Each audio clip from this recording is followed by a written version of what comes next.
Silakan masuk. Terima kasih. Silakan duduk.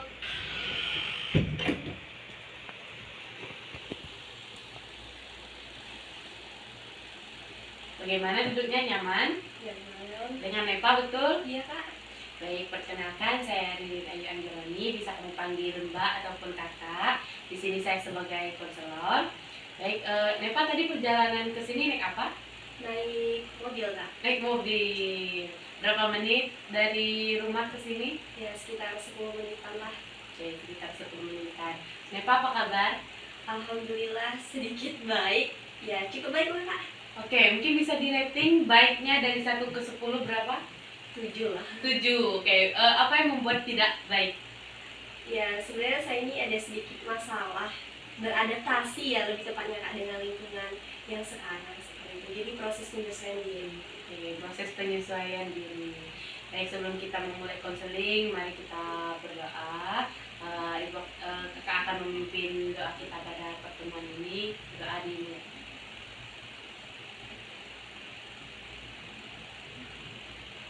Doa selesai. Baik, Nepa, ya, ada yang perlu kami ingat. Di sini ruangannya dijamin aman, bakal terjaga semuanya. Jadi kamu bisa menceritakan apapun yang permasalahan kamu dengan leluasa. Di sini saya akan membantu dan mendengarkan tanpa menghakimi. Baik, Nepa tadi menjelaskan bahwa Nepa permasalahan dalam penyesuaian diri. Oke, mungkin Nepa bisa menonton video motivasi dulu mengenai penyesuaian diri.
Sudah?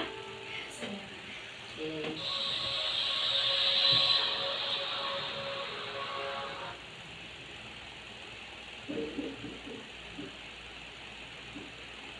Baik, Nepa sudah menonton video motivasi tadi. Mungkin bisa beri satu tanggapan pendapat Nepa mengenai video tersebut.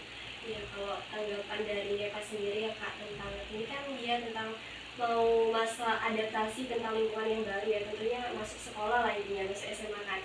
Yang awalnya mungkinnya di SMP dia malas belajar, malas beribadah dan lain sebagainya. Terus kemudian beranjak dewasa ke SMA, ternyata teman-temannya sudah lebih dulu melangkah dari dia. Jadi dia ngerasa ketinggalan lah intinya seperti itu. Ya benar sih, penting masa orientasi atau pengenalan itu Kak. Karena kalau kita tetap stuck di masa yang kita nggak maju-maju, itu ya kita tetap seperti itu. Sedangkan orang sudah maju satu langkah, kita tetap di situ aja. Baik, berarti Nepa mengerti dengan motivasi dengan video yang Nepa tonton tadi. Permasalahannya sama dengan Nepa rasakan sekarang. Nah, sebelum kita mulai ke permasalahan yang Nepa rasakan, saya sedikit menjelaskan bahwa di sesi konseling itu adanya azas-azas, terutama azas kerahasiaan, di mana semua yang Nepa ceritakan, semua Nepa ungkapkan semuanya di sini akan terjaga dengan aman kerahasiaannya. Jadi Nepa jangan takut untuk menceritakan apapun yang Nepa rasakan. Baik. Jadi permasalahan Nepa saat ini yaitu penyesuaian diri, beradaptasi di lingkungan baru. Mungkin bisa Nepa ceritakan permasalahan yang Nepa rasakan sekarang. Baik, sebelumnya terima kasih ya Kak. Untuk permasalahan saya sebenarnya hampir sama seperti yang ada di video, tapi bedanya ini mungkin lebih kepada tugas-tugas. Kan kalau di SMA itu Kak, kita itu memang ada tugas, tapi berbeda sekali dengan kuliahan gitu. Kalau di perkuliahan ini, awal saya masuk perkuliahan itu cukup culture shock. Karena kenapa? Mungkin tugas yang setiap hari berdatangan, kemudian dengan datang waktu yang cepat, itu yang membuat saya harus ngerasa proses penyesuaian diri saya yang awalnya mungkin saya mengerjain tugas itu sistem kebut semalam. Nah, dengan deadline yang cepat, kemudian tugas yang setiap harinya ada, itu kan tidak memungkinkan ketika saya mengerjakan itu dengan besoknya dikumpul, malamnya saya baru mengerjakan. Nah, di situ saya mulai kayak ngerasain nih Kak, beda banget ya ternyata pembelajaran di SMA sama kuliah. Kalau di SMA dulu palingan kita tugas dalam satu minggu itu cuma 1-2, dan itu cuma beberapa pelajaran aja, dan dengan deadline waktu yang 1 minggu ke depan ngumpulnya. Berbeda dengan saya ketika saya sudah masuk kuliah, ada tugas setiap harinya, dan memang untuk mata kuliahnya cuma satu hari itu 2 atau 3 mata kuliah, tapi ternyata itu tugasnya ada terus. Jadi mata kuliah 1 ada tugas yang 2, ada tugas yang 3, ada tugas. Jadi setiap satu hari itu saya bisa mendapatkan 3 tugas Kak, dengan deadline waktu yang nggak 1 minggu, kadang-kadang cuma 3 hari. Dan tugas itu kan juga kita harus butuh pembelajaran pengetahuan di situ kan. Apalagi kuliah kan beda pembelajaran sama SMA ya Kak. Lagi cari jurnal kayak gitu kan sulit kan. Nah, jadi permasalahan saya itu saya harus menyesuaikan diri terhadap tugas-tugas dengan deadline yang cukup sangat singkat dan tugas-tugas yang padat kan. Baik, saya mengerti apa yang Nepa rasakan mengenai awal perkuliahan berarti ya. Baik, mungkin saya boleh tahu bagaimana Nepa mengatur waktu dalam mengerjakan tugas-tugas tersebut. Nah, seperti yang saya bilang, karena mungkin kita butuh masa pengenalan terhadap diri sendiri ya Kak. Awalnya pada saat minggu pertama saya kuliah, itu saya menganggap remeh. Jadi kayak ada tugas nih di hari pertama, itu hari pertama saya ingat hari pertama kuliah, waktu itu kan hari Senin ya Kak. Nah, ada tugas, itu ada 2 MK, dan 2 MK itu ada tugas. Sayanya santai malamnya, kayak nganggep ya nanti aja lah ngerjain tugasnya gitu. Ternyata hari berikutnya ada tugas lagi, otomatis karena tugas yang hari Seninnya itu nggak saya cicil, jadi kan makin nambah Kak ke tugas hari Selasa, jadi ada 4 tugas. Nah, di situ saya mulai merasakan kenapa saya nggak nyicil tugas dari maksudnya kan tugasnya ada di hari Seninnya, ada 2 MK di hari Senin tugas. Padahal bisa saya cicil malam Seninnya kan, tapi malam Seninnya malah saya gunain waktu tersebut buat hal-hal yang nggak bermanfaat. Salah satunya adalah saya lihat medsos segala macam. Nah, manajemen waktunya pada saat itu ya sangat berantakan sih Kak. Karena saya tetap ngikut apa yang ada maksudnya saya tetap start di SMA waktu saya SMA. Kalau ngerja tugas sistem kebut semalam. Ternyata itu nggak bisa di perkuliahan karena menyebabkan kitanya stres dan tugas itu ya akhirnya begadang lah intinya Kak, seperti itu. Baik, tadi Nepa menjelaskan bahwa stres dan begadang apakah berpengaruh untuk kesehatan Nepa? Sangat sih Kak.